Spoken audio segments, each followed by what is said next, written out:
Boa noite a toda a família do Sesc Pompeia. Boa noite, Will. Boa noite, Eugênio Lima. É isso aí, vamos dar início a mais um espetáculo de força e raça. A melhor diversão para esta terça-feira gorda. Você concorda, Will? Plenamente, Eugênio Lima. Hoje teremos uma grande partida de futebol.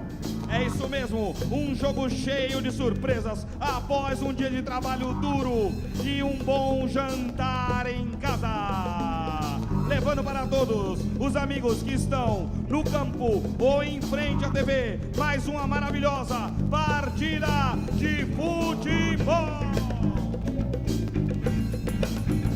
Jogador. Eu vou dizer, desejar pra você, mas não garanto por lei. Jogador.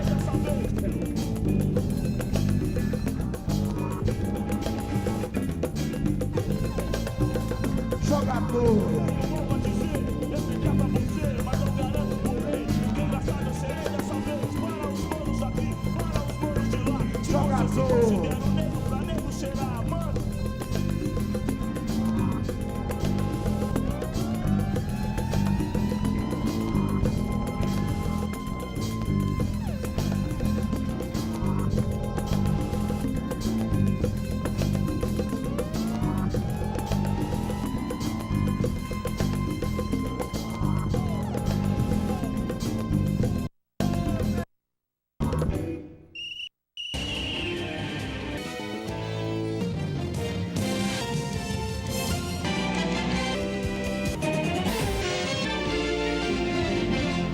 Boa tarde. De sábado ofendeu grafite e foi parar na cadeia. Chega de racismo. Racismo? Racismo.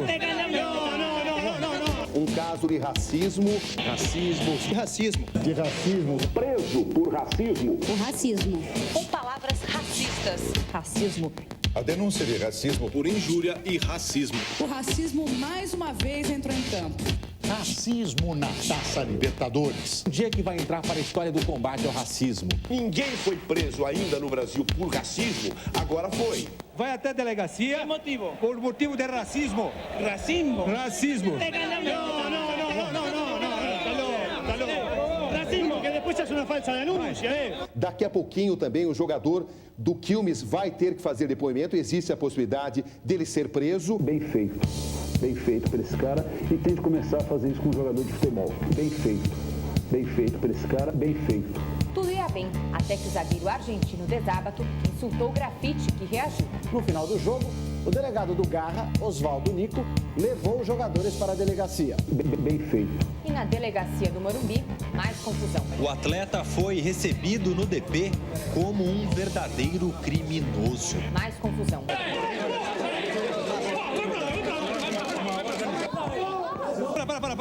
Saca todo mundo para trás, senão não dá. Já foi ruim para lá. Você xingou o brasileiro?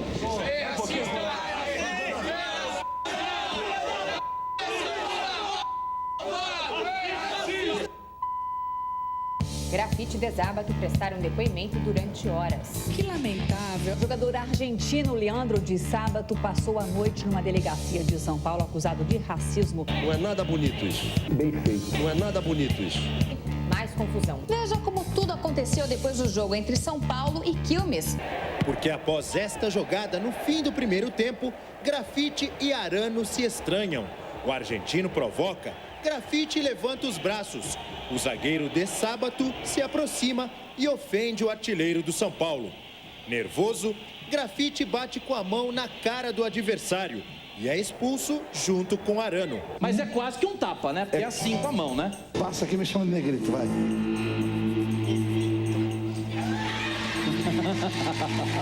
O camisa 9 do São Paulo deixa o campo dizendo que foi xingado. Ele estava chamando ele de macaco, de negrito. Realmente proferiu palavras de baixo calão. De macaco, de negrito. Foi chamado de negro. Negro de bosta, parece que constou. Como se negro fosse palavrão. Negrinho e outros nomes que eu não posso dizer aqui agora. Negrito, de negro, de crioulo, de crioulo. Ele manda que o grafite enfie a banana num certo lugar do corpo. Todo mundo já sabe aonde. A banana por quê? Uma alusão Ao macaco. Ao macaco. Ao macaco. Me xingou de negro. Em tom pejorativo. De negro de merda e de negrinho. De macaco. Neguinho. O cara chegar pra mim e falar assim, ô negão, vai devagar uma coisa. O cara chegar, ô seu negro de merda. Aí ele já tá em um ato de discriminação, né? Nego. Negrinho. Ele me xingou de negro de merda e de negrinho. O próprio Pelé, o apelido dele era crioulo, todos os colegas chamavam de crioulo, de uma forma carinhosa. Não foi só a palavra falada, foi a expressão facial, labial, o olho injetado de ódio. Ele quis entrar na alma. De uma forma carinhosa. Isso aí, chamar alguém de macaco, chamar de negro, com esse olhar daquele sujeito aí que levou a mãozadinha na cara, é fratura exposta da honra. É fratura exposta da honra. Nuestros jugadores no saben ni siquiera lo que es macaco, no conocen el significado de macaco. A própria imprensa argentina, quando vai jogar Brasil e Argentina, chama que venham os macaquitos. A justiça já definiu a fiança a ser paga pelo jogador argentino Leandro de Sábato. Um minutinho só. Esse crime é inafiançável. Aqui. E ele pode ser solto a qualquer momento. Puniu o jogador argentino. Ele está banido da Taça Libertadores da América. Você não acha que exageraram um pouco? Esse tipo de escolta, diz que tinha gente até de fuzil. Parecia um sequestrador, um esquartejador, um criminoso. Ele é um subdesenvolvido. Ele é um coitado que acha que é melhor que qualquer pessoa e principalmente melhor do que aqueles que são negros. Porque ele xingou. Ô seu negro de merda. Pessoa honrada e decente não faz o que ele fez com grafite. Não faz o que ele fez com grafite. Quantas vezes assim você já brigou, já xingou, já foi xingado? Seu negro de merda. Se ele comete um crime. Mas que crime? Isso é um crime. Se o cara foi pra delegacia. Mas que crime? Mas que crime? Ah, peraí. Então estamos fazendo o quê? Porque algema é assaltante de banco, ladrão de banco, sequestrador. Não é nada bonito isso. Todo dia existe isso aqui dentro do Brasil. Todo dia tem. Liberdade. Ah, democracia. Democracia com esculhambação? Mas que crime? Hoje no Brasil tu não pode falar uma palavra qualquer que é racismo. Hoje tu não pode falar uma outra porque se tu falar, tu é processado. Falar em homossexual, tu é processado. Tu falar em preto, é processado. Como é que você viu o caso do grafite? Besteira absoluta. De quem? De todos. Não é uma palhaçada. Pode chamar de tudo, não pode chamar de quê? De preto? Besteira. Besteira.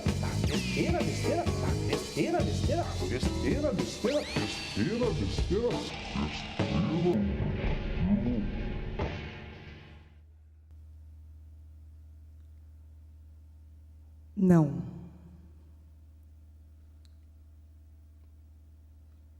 O problema é dizer não. Jogar o jogo da ofensa, tudo bem. O problema é se recusar a colaborar. Eu acho engraçado, as pessoas são convidadas a irem ao jornal, a irem à televisão, para legislar sobre o que uma outra pessoa deve ou não fazer. Legislar sobre uma lei feita por uma Assembleia Constituinte, eleita democraticamente. Besteira.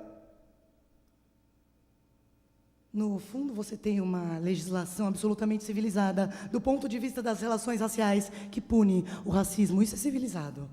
Você pune o racismo, você pune agressão a mulheres, você pune agressão a homossexuais, você pune agressão a qualquer pessoa, seja no estádio, na rua, no futebol, em casa, em qualquer lugar. Ponto. Conviver com leis, conviver com regras claras, é isso que a gente tem que aprender.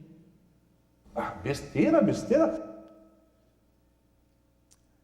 O grafite foi contra. Ponto. Ninguém legisla sobre isso. Essa lei antirracista, você não concorda ou discorda dela. Você convive com ela. É uma lei democrática. É tão simples que eu não tenho nem o que falar da questão. Um negro se ofendeu com uma ofensa racial. Ponto. Ele procura os seus direitos. Isso não se discute. O racismo não se discute. Não se discute espancamento de mulheres. Cumpre-se a lei. Ponto.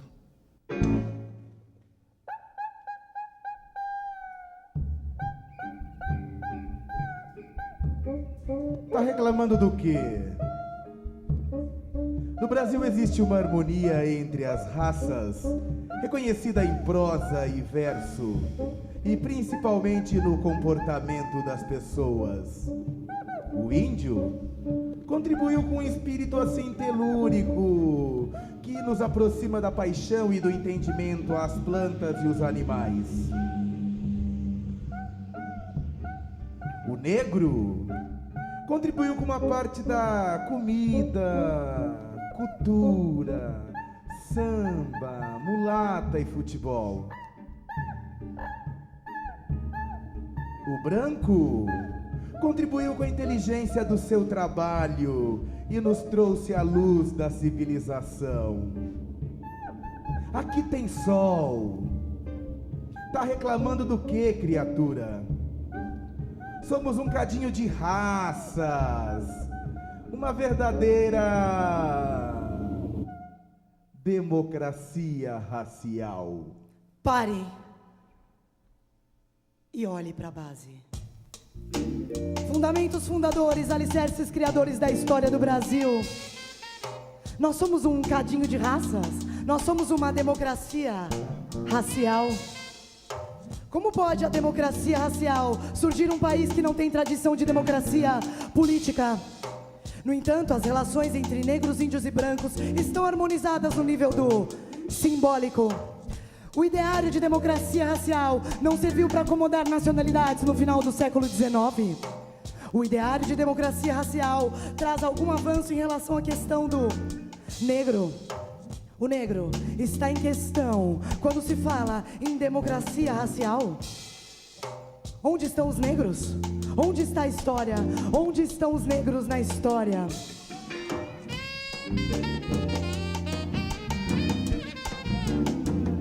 Na história.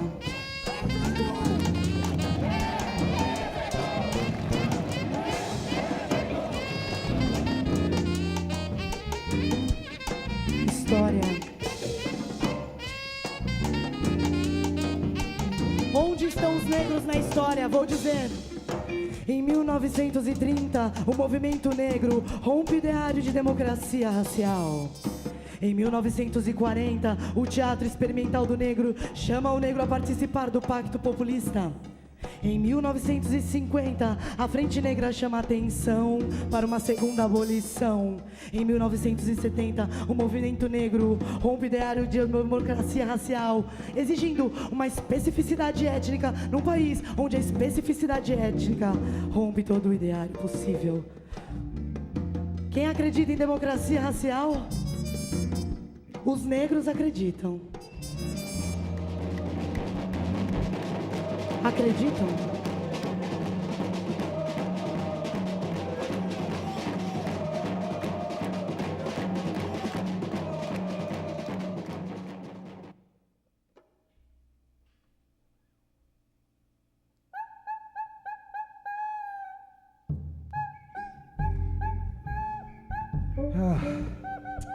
Sinceramente, não sei se as ofensas ditas num jogo de futebol são provas de racismo e discriminação.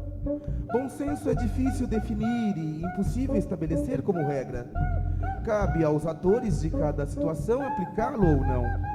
Eu tento ter bom senso, embora saiba que às vezes ele me escorre pelas mãos. Realmente não sei se no momento de raiva, quando xingo alguém, se estou sendo racista. Não. Eu acho que só estou expressando uma raiva momentânea. Depois de uma fechada no trânsito, por exemplo, que é uma coisa que eu odeio, não usaria nunca termos como gordo, judeu, preto ou favelado para complementar uma ofensa. Mas, refletindo com minha dolorosa honestidade, talvez diria velho babaca, viado. E eu juro que não tenho preconceito nem contra idoso, nem contra gay. Manual básico do racista. Número 1 é básico. Número 2 é simples. Número 3 é óbvio. Número 4 é clássico. Consiste em diminuir o outro à condição do número 1, animal, número 2, telúrico, número 3, biológico, número 4, macaco.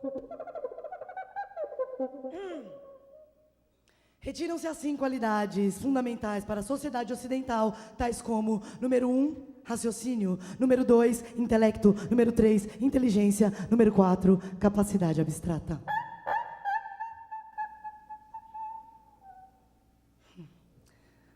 O bom senso é difícil de ser definido.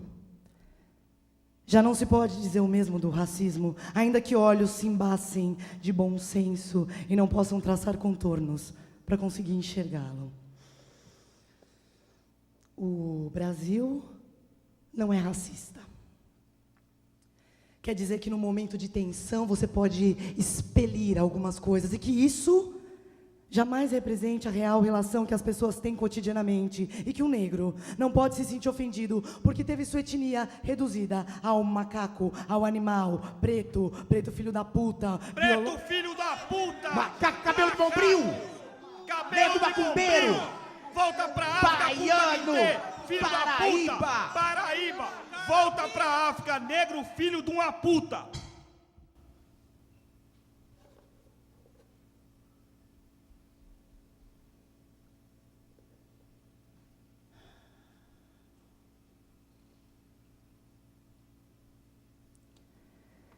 Isso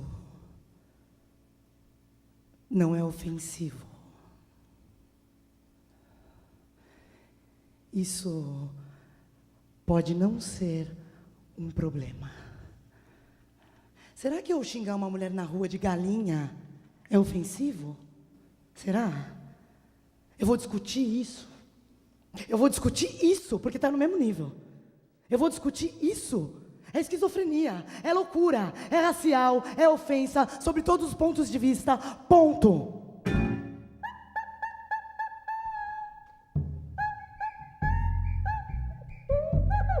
Eu lamento, mas eu não tenho culpa de ter os olhos azuis, nem tampouco de ter estudado mais que você. Não me culpe por não ter sido tão bem alimentado quanto eu. Eu não tenho culpa do teu cabelo ruim, o meu é liso. Não fui eu quem te jogou no cativeiro da escravidão. Já te falei para que não me culpe pelas melhores oportunidades que tive. Eu não tenho culpa de ter a pele clara, ser bem educado, sofisticado. Não te peço desculpas e nem te reconheço como vítima. No meu lugar você faria a mesma coisa? Sim, porque tendo oportunidade você nega os seus. E isso não é problema meu. Nunca me queixei de não ser tratado como branco no exterior. Se tenho mais dinheiro, é por merecimento. Sou o melhor preparado e gabaritado para tanto. Não vou dizer que é uma vocação natural para o poder e glória. Mas não me culpe por sua preguiça. Frequenta a minha mesa e sentamos no mesmo banheiro. O que você estava falando mesmo? Ah, não. Eu não tenho culpa do seu ressentimento, nem do seu complexo de inferioridade. Eu não tenho culpa, não. Não, eu não tenho culpa. Pois pra mim, meu amigo, continua sendo racismo, continua sendo racial, ponto, ponto, ponto.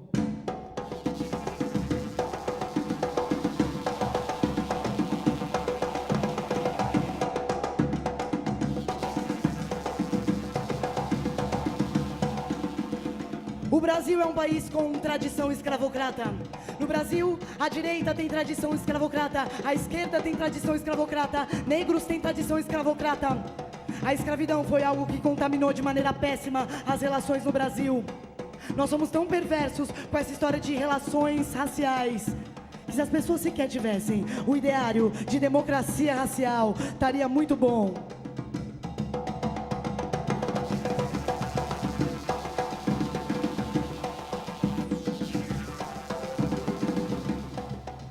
No Brasil, até pouco tempo, você tinha exame de boa aparência. Numa ficha de emprego, você colocava se tinha boa aparência ou não. Uma perspectiva claramente racial. Vendem-se até hoje apartamentos com quarto de empregada. Tradição escravocrata. Tradição escravocrata, tradição escravocrata, tradição escravocrata. É cultural, e cultura, você não elimina com decreto, você não elimina com decreto o sujeito construir um apartamento com quarto de empregadas. Ter uma senzala dentro do apartamento.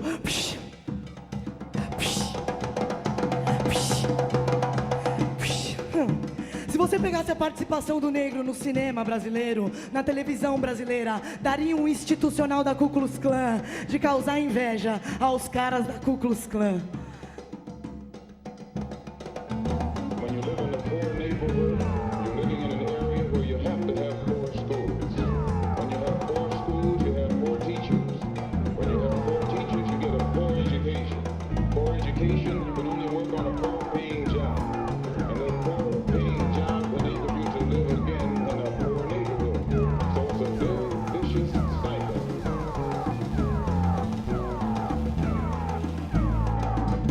Ponto de vista. O ideário de democracia racial serviu para acomodar estrangeiros no final do século XIX. Foi muito bom para judeus, foi muito bom para poloneses, deve ter sido muito bom para italianos, porque essas pessoas chegaram aqui e se acomodaram à ideia de nação e tão logo puderam, reproduziram o hábito racial mais pervertido do português aristocrata. Esse é o dado mais sensacional da história. Pessoas que chegaram aqui muito pobres, muito miseráveis, num período de 30 a 40 anos, estavam reproduzindo o ideário do português aristocrata. Pessoas que chegaram aqui, morando em cortiço, em situação igual ou pior que a de negro.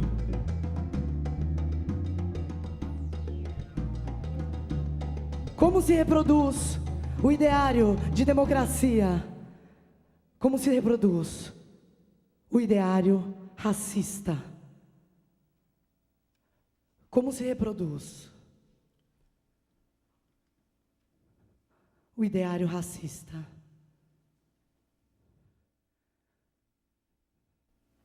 Como se reproduz o ideário racista?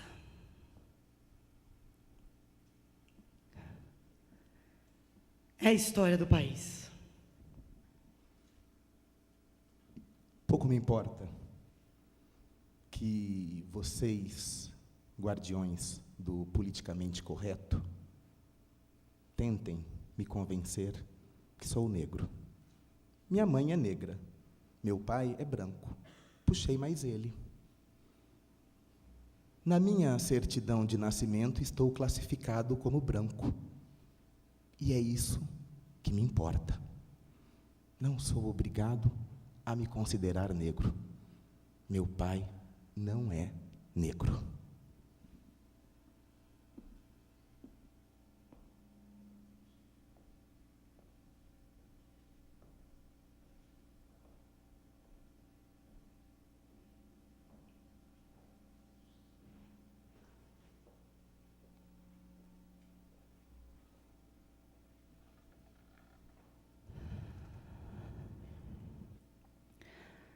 No Brasil, por um processo natural de relações, você pode ficar branco. A regra é o embranquecimento, seja pela ascensão social, seja pelo relacionamento com brancos. Muito bem-vindos. Porque afinal os filhos vão ficar mais claros, brancos, claro.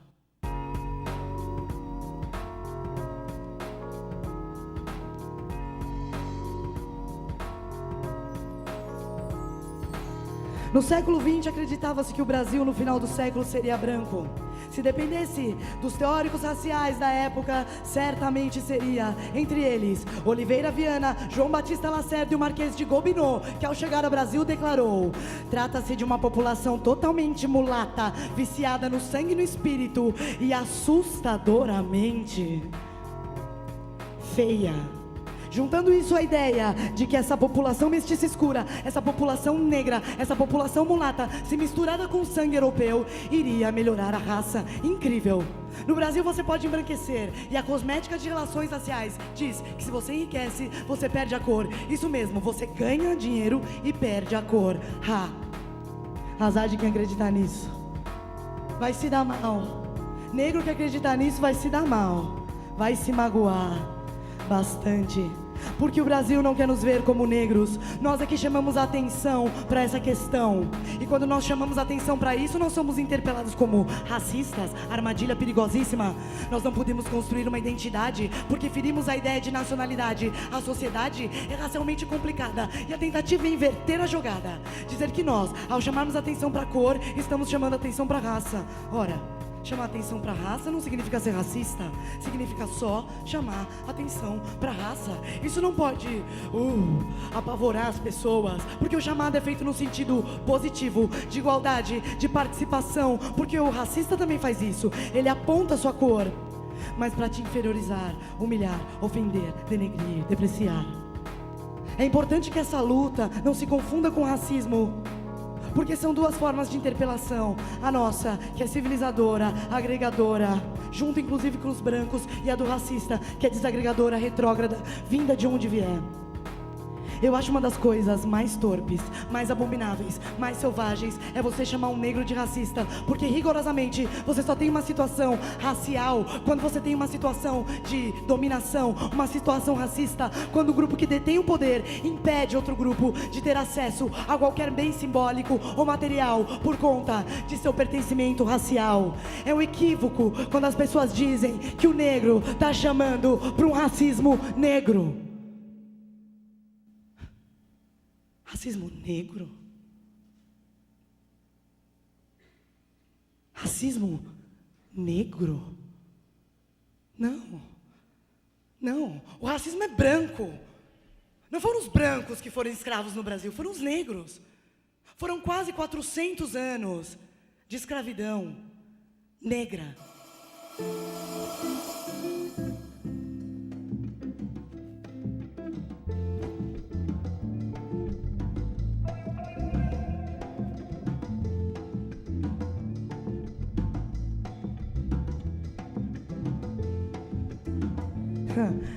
Aí outro dia me perguntaram: por que é que tem o dia da consciência negra e não tem o dia da consciência branca? Ora, porque todo dia é dia da consciência branca. Ainda precisa pontuar.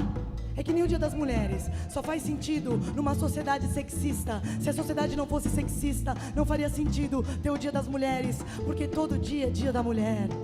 Todo dia é dia de todo mundo.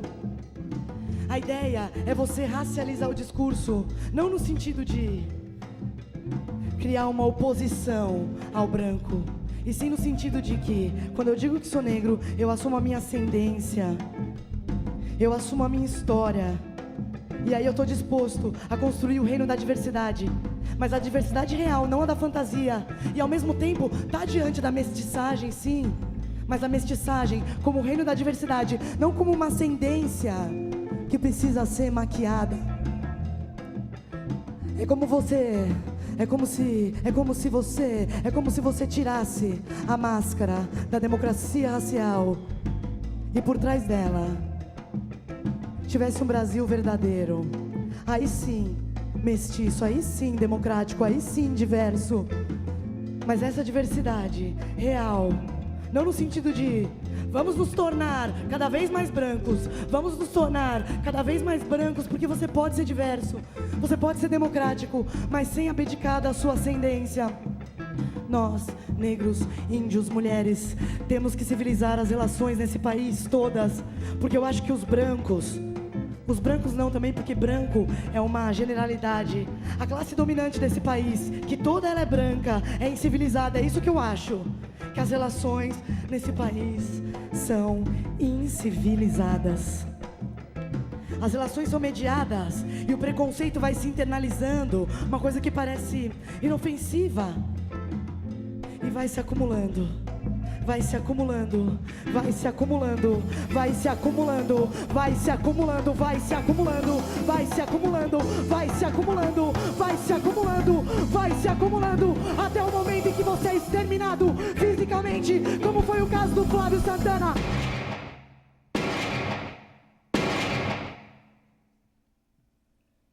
(3 de fevereiro de 2004). O dentista Flávio Ferreira Santana, negro, 28 anos, é assassinado em São Paulo por policiais militares com 3 tiros. Então, você começa com um racismo que parece indolor, inofensivo e totalmente dissociado da sua vida pública e sofre a ação do Estado através dos seus grupos de extermínio legitimados dentro da polícia militar.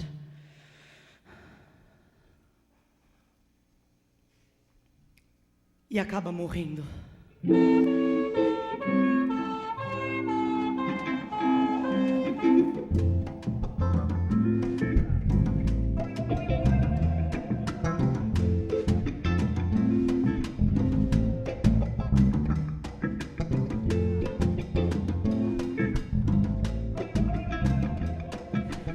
O negro tem um papel fundamental na civilização das relações no Brasil. Eu insisto, a palavra é essa, civilização das relações, porque elas são absolutamente selvagens conosco. É por isso que esses dias, essas datas, como 20 de novembro, são tão importantes, onde unge-se um herói negro e o coloca como fonte da história. E daí você tira a ideia de que a abolição foi uma benesse do Estado monárquico. Traz a consciência de que o negro fez a história. Zumbi, zumbi, zumbi, zumbi, zumbi, zumbi, zumbi, zumbi, zumbi, zumbi, zumbi, zumbi, zumbi, zumbi. Eu quero ver quando o zumbi chegar, eu quero ver. Eu quero ver o que vai acontecer, eu quero ver. Zumbi é o senhor das guerras, zumbi é o senhor das demandas. Quando o zumbi chegar, zumbi é quem manda. Eu quero ver quando o zumbi chegar, eu quero ver. Eu quero ver o que vai acontecer, eu quero ver. Zumbi é o senhor das guerras, zumbi é o senhor das demandas.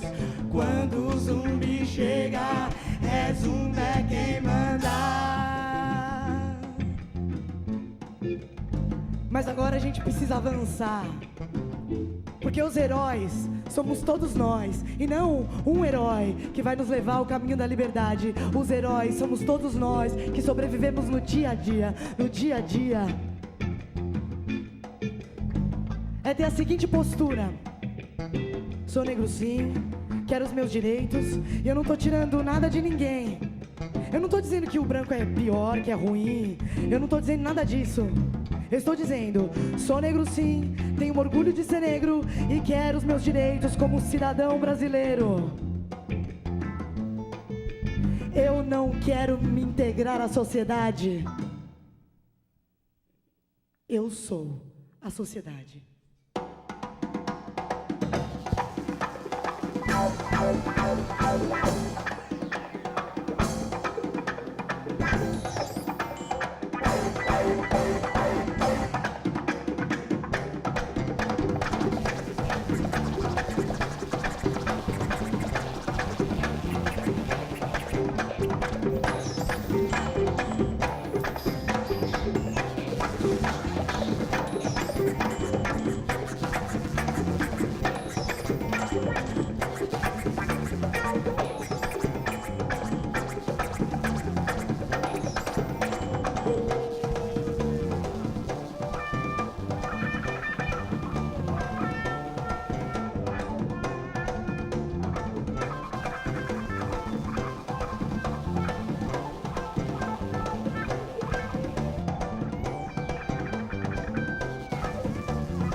Abrem-se as portas e a diáspora se levanta, espanta a dor, o medo, a dúvida, desconfianças, inseguranças, complexos de inferioridade, inconsciência, esquecimento. Não dá mais pra disfarçar, a hora é agora, chegou o momento, identidade. Qual é a sua, quem é você, seus pais, os pais de seus pais? Qual a origem da sua cultura, de onde vieram seus ancestrais? Pois respeitar quem veio antes é ensinar quem vem depois. Ativar a história, ativar a memória, saber quem é quem, dar nome aos bois. Zumbi dos Palmares, Amilcar Cabral, Solano Trindade, Patrick Lumumba, Malcolm X e James Brown, Bob Marley, Jorge Ben, Tim Maia, Mestre Irineu, Martin Luther King, pastor na vida e na morte, guerreiro da marcha da libertação e de todos os mártires da paz perseguida. Abolicionistas, guerrilheiros, lutadores, guerreiros, quilombolas e todos que lutaram e deram a vida para que pudéssemos estar aqui agora. Nesse momento entramos em cena, pedimos a todos a participar. E no passado nos foi concedida a permissão para começar. Planto os meus santos, abro meu canto, me visto de fé, de amor e de paz. Vejo uma estrela se aproximando, toda a grandeza dos orixás, o brilho da lua, do ferro, do fogo, a terra, a lama, o vento e o mar. Peço licença e vou chegando, respeito e humildade, eu quero é cantar.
Jogador.